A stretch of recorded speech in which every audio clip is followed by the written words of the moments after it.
జై శ్రీమన్నారాయణ. అన్నపూర్ణాదేవి పార్వతీదేవి స్వరూపం. సర్వ ప్రాణకోటికి ఆహారం అందించే తల్లి రూపం.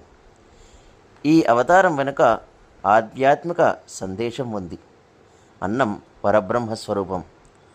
పిల్లల ఆకలి తీర్చేందుకు ఆదిపరాశక్తి స్వయంగా అన్నపూర్ణగా అవతరించింది. పార్వతీదేవి అన్నపూర్ణగా అవతరించడానికి కారణం, ఒకానొక సందర్భంలో పరమేశ్వరుడు ప్రపంచమంతా అన్నం సహామిథ్య అన్నాడు. ప్రకృతి స్వరూపమైన పార్వతికి ఈ మాట నచ్చక ప్రపంచంలోని ఆహారాన్ని అదృశ్యం చేసింది. ప్రజలు ఆకలితో అలమటించారు. స్వయంగా అన్నాన్ని సృష్టించి అందరి ఆకలి తీర్చింది. కాశీలో విశ్వేశ్వరునికి భిక్ష పెట్టినది అన్నపూర్ణాదేవి. ఎడమ చేతిలో బంగారు పాత్ర, వజ్రాలు పొదిగిన గరిటెతో భిక్ష ఇవ్వడం ఈ అవతారం విశిష్టత.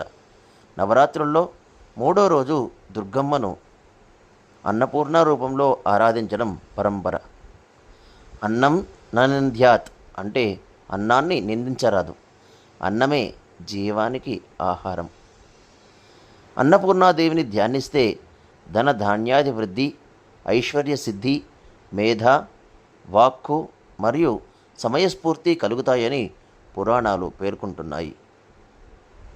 ఓం నమో నారాయణాయ.